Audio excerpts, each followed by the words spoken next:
मानवाइम। अच्छा, जो अब हमने डिस्कस करना है वो है कि आपने फार्मा कैसे पढ़नी है। ठीक है, फार्मा की आपकी दो मेन टेक्स्ट बुक्स हैं, एक है आपके पास कैटजंग है ये वाली, और दूसरी है आपके पास लिपिन। ठीक है, तो कॉलेज में यूजुअली आपको दोनों का ही बताया जाता है, अच्छा दोनों से पढ़ना है। ठीक है, मगर मेन जो आपका पेपर जो आता है जिससे आपके सारे कॉन्सेप्ट बनते हैं, जो बहुत बहुत इंपॉर्टेंट है हर पॉइंट ऑफ व्यू से, वो है कैटजंग, जो आपने पूरी अच्छी तरह पढ़नी है, एग्जाम में भी इसी से याद करना है। ठीक है, और जो बोर्ड रिव्यू है ये काफ़ी होती है आपके लेवल पे, आपको बहुत वो जो बड़ी वाली कैटजंग है वो पढ़ने की ज़रूरत नहीं है। ठीक है, अच्छा अब अगर आपने लिपिन पढ़नी है, ठीक है, लिपिन में है सारा कुछ है, मगर इसमें बहुत ज़्यादा डिटेल दी गई है। ठीक है, तो हमने इसको शुरू में पढ़ा था, मगर बाद में हमने इसको छोड़ दिया था, क्योंकि इसमें हर ड्रग की बहुत ज़्यादा डिटेल दी गई थी, जो आपको याद करने की ज़रूरत नहीं होती। ठीक है, जो कैटजंग है उस पर टू द पॉइंट लिखा हुआ है। ठीक है, अगर आपने लिपिन से याद भी करना है तो आपके लिपिन में जो इंपॉर्टेंट चैप्टर्स हैं वो है सिर्फ दो,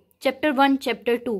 ठीक है, वो है आपके पास principles of drug therapy, pharmacokinetics, ठीक है, और drug receptor interaction and pharmacodynamics.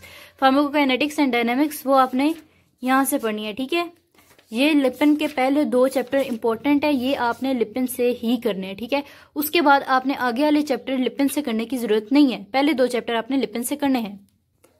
ठीक है, उसके बाद आपके पास जो मेन टेक्स्ट बुक है आपके पास आ जाती है कैटजंग। ठीक है, अब कैटजंग का ये है कि आपने अगर कैटजंग का बेसिक प्रिंसिपल्स वाला इधर से कैटजंग से ना भी किया, लिपिन से कर लिया तो वो काफी है। ठीक है, और अगर आप कैटजंग से करना भी चाहते हो तो वो आपकी मर्जी है, बाकी जो आपने सारा कुछ करना है, सारे चैप्टर्स जो हैं आपके वो आपने कैटजंग से करनी है। और कैटजंग आपने पढ़नी कैसे है, ठीक है, हम लोग फॉर एग्जांपल लगा लेते हैं, कोई सा चैप्टर पढ़ लेते हैं, चैप्टर नंबर 11। ठीक है, ड्रग्स यूज्ड इन हाइपरटेंशन। अच्छा, ये हो गया हमारे पास ड्रग्स यूज्ड इन हाइपरटेंशन। अब हम डिस्कस करते हैं कि हमने कैटजंग पढ़नी किस तरह है। कैटजंग को पढ़ने से पहले आपने ये करना है कि आपने लेक्चर लिया अपना क्लास में। ठीक है, आप फार्मा के नोट्स भी बना लो, क्योंकि फार्मा के नोट्स इंपॉर्टेंट होते हैं। ठीक है, आप लेक्चर लिया, फार्मा के नोट्स बना लिए, उसके बाद आप आए अपने घर या हॉस्टल जहाँ पे भी आप हो, उसके बाद आपने for example drugs used in hypertension वो आपने पढ़ना है। आपने यूट्यूब पे गए हो, ठीक है, आपने यही topic drugs used in hypertension लिखा है। ठीक है, दो चार जो वीडियोस हैं जिन पे सबसे ज्यादा व्यूज हैं वो आपने ओपन किए हैं। ठीक है, या फिर जो भी अच्छी वीडियोस हैं ओपन किए, एक दफा आप गो थ्रू हो जाओ। ठीक है, कि ये ड्रग्स हैं जो हाइपरटेंशन में यूज होते हैं, एक आपके दिमाग में पिक्चर बन जाएगी। ठीक है, जब वो पिक्चर बन जाए, जब आपने वो बेसिक अंडरस्टैंडिंग अपनी ले ली है, उसके बाद आप कैटजंग पढ़ोगे, और कैटजंग की हर लाइन इंपॉर्टेंट है। ठीक है, कैटजंग की हर लाइन इंपॉर्टेंट है। कैटजंग में कहीं से भी एमसीक्यू आ सकते हैं, लिटरली कहीं से भी एमसीक्यू आ सकते हैं।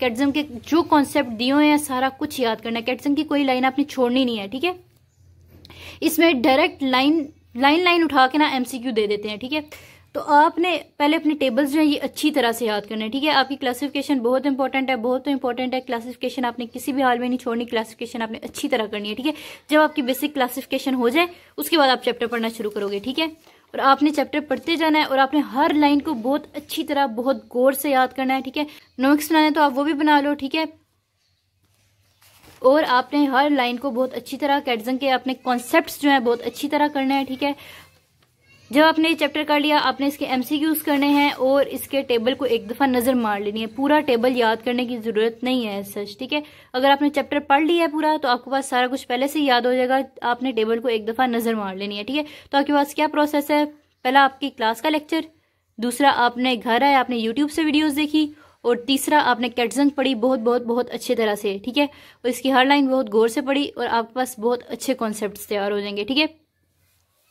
और अगर आपके पास टाइम है तो आप वीकेंड्स पे बेशक अपने सीनियर से पास पेपर वगैरह लिए हों। ठीक है, अगर आपका कोई क्लास टेस्ट होता है या फिर ऐसा टेस्ट होता है तो आप फार्मा का पुराने जो पास्ट पेपर्स में हैं एमसीक्यूज उस टेस्ट से रिलेटेड वो कर लो। ठीक है, तो इससे आपकी बहुत ज़्यादा हेल्प हो जाएगी। बात नजीब की कि नजीब की फार्मा में क्या है, आपकी हेल्प होती है कि नहीं, तो नजीब के लेक्चर्स हैं फार्मा से रिलेटेड। ठीक है, तो आप वो भी देख सकते हो, क्योंकि उसमें इंपॉर्टेंट चीज़ें बताई हुई हैं उसने। ठीक है, हर चैप्टर के लिए आपके पास नजीब की वीडियो देखने के लिए ज़रूरत नहीं है। ठीक है, तो आप क्या कहते हैं नजीब की वीडियोस देख सकते हो, मगर आपके पास हर चैप्टर के लिए वो देखना ज़रूरी नहीं है। ठीक है, एज सच इंपॉर्टेंट नहीं है जिस तरह फर्स्ट ईयर और सेकंड ईयर में होती थी। ठीक है।